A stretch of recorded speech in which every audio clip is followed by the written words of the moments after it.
जैसे मान लीजिए एमटीएस का जो पहला पेपर है तो क्वालिफाइंग है, जैसे आपने क्वालिफाइंग का पेपर दे दिया, आपने मान लीजिए उसमें मार्क्स उठा लिया 30 या 35 उठा लिया, तो आप मान लीजिए क्वालिफाई कर गए, एक सपोज बात कर रहा हूं, क्वालिफाई कर गए आप। अब पीटी में ही क्वालिफाइंग में ही मान लीजिए कोई बच्चा उठा के लाया 65%,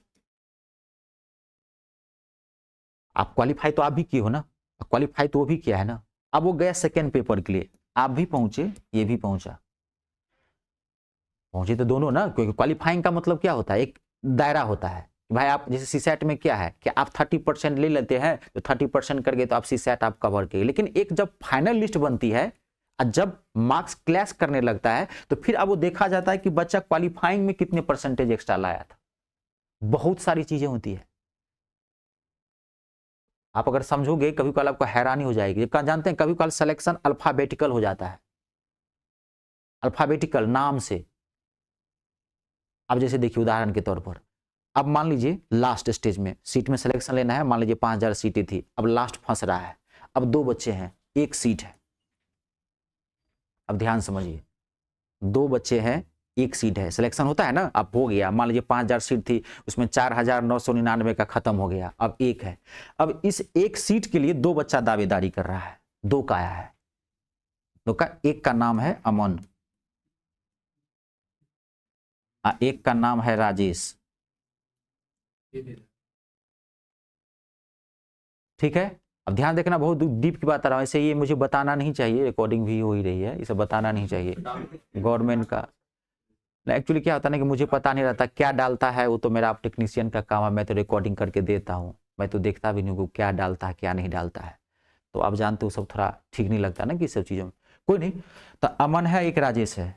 अब ध्यान सुना, बहुत ये सब कॉन्फिडेंशियल में आता है, ये स्टूडेंट के लिए सरकार कभी भी नहीं करेगी आपको ये। तो अभी अमन है, राजेश है, अब 1 सीट की दावेदारी कर रहा है, इसने भी मार्क्स लाया है 75% और इसने भी लाया है 75%। इसे बोला जाता है क्रिटिकल कंडीशन सिलेक्शन के लिए में। 1 सीट के लिए ऐसा हो सकता है कि 2 बच्चा है, अब इसका ध्यान देखो, अब ये 75% लाया, 75% लाया, दोनों लाया है 75%, ठीक है। तो अब इसमें से सिलेक्शन किसका होना चाहिए, अमन का कि राजेश का। तब कमीशन क्या करता है, देखो कमीशन क्या करता है, ध्यान सुना, कमीशन अब चेक करता है डेट ऑफ बर्थ। कमीशन क्या चेक करता है, डेट ऑफ बर्थ, कि किसका डेट ऑफ बर्थ ज्यादा है, हाँ कौन ज्यादा बूढ़ा है। मैं क्या करूँ राम मुझे बूढ़ा मिल गया, एक गाना था ना, मैं क्या करूँ राम मुझे बूढ़ा मिल गया। 22 जनवरी को तो राम लला आ रहे हैं, तो भव्य स्वागत हो रहा है पूरा, आह, इससे खुशी की बात नहीं हो सकती है हम हिंदू धर्म की, ठीक है। आप लोग आओ 20 तारीख को, मैं कुछ अपने प्रभु श्री राम पे मैं कुछ पंक्तियां बताऊंगा, सुनाऊंगा, आप लोग मजा आ जाएगा।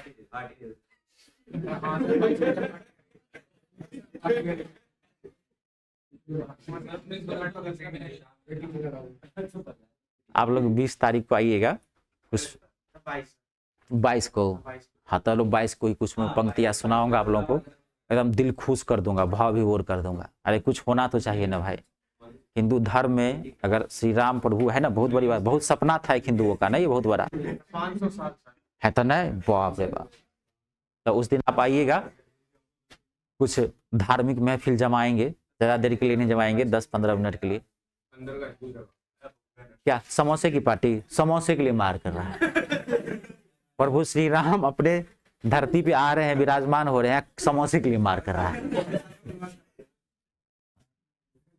कोई नहीं, आप पार्टी की जो बात होगी ना, तो कोई नहीं, देख लेंगे, सुबह सुबह समोसे वाले बोलेगा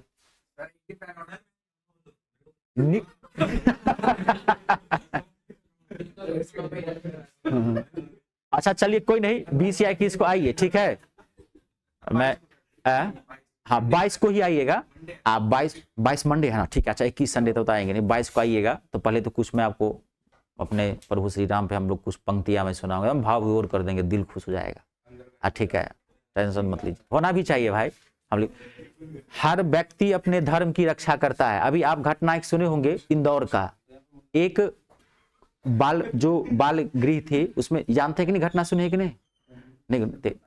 अभी आप घटना सुनेंगे क्या, ये सब तो भाई हमारे देश के अंतर्गत में न्यूज चैनल वाले दिखाते नहीं है। इंदौर में एक बालिका गृह थी जिसमें बच्चियों को, जो अनाथ बच्ची होती है, ये सड़क के किनारे जो जिसके माँ बाप नहीं होते, उन बच्चियों का एक जो है ना एनजीओ, एक तो भारत में प्राइवेट एनजीओ बंद होना चाहिए, प्राइवेट एनजीओ में खाली गलत काम होते हैं। उसमें से 26 लड़कियां गायब हैं, 26 लड़कियां उस बालिका गृह से गायब है। और वो जो बालिका गृह था वो क्रिश्चियन का था।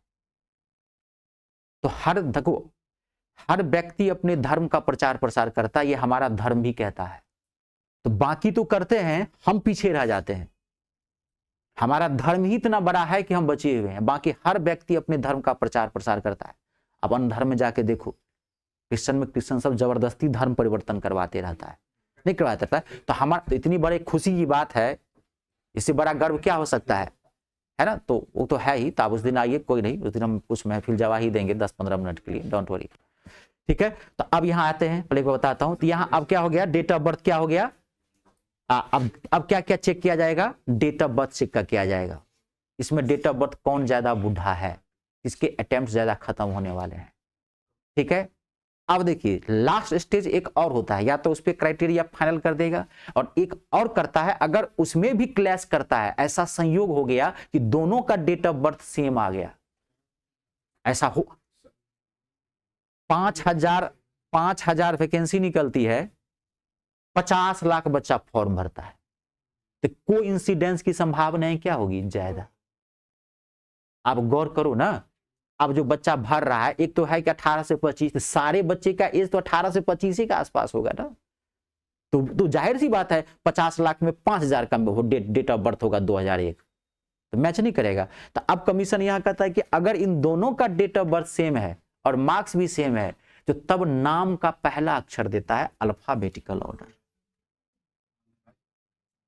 तो अब किसका सिलेक्शन हो जाएगा, अमन का सिलेक्शन हो जाएगा, और राजेश पीछे रह जाएगा। अब इसके लिए अफसोस ये नहीं करना है कि मेरे पिताजी ने या मेरे माता पिता ने ऐसे ही नाम क्यों रखा। किसी का नाम जेवियर होगा, जो जेड से नाम शुरू होगा, वो जाके फांसी लटका लेगा कि जेड से मेरा नाम क्यों लगा पापा।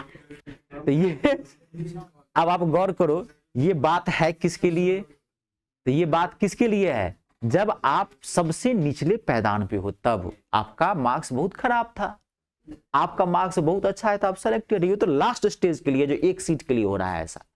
अब 5,000 सीट में तो हो गया ना, नहीं, अक्कर बक्कर विद्यार्थी करता है, कमीशन नहीं।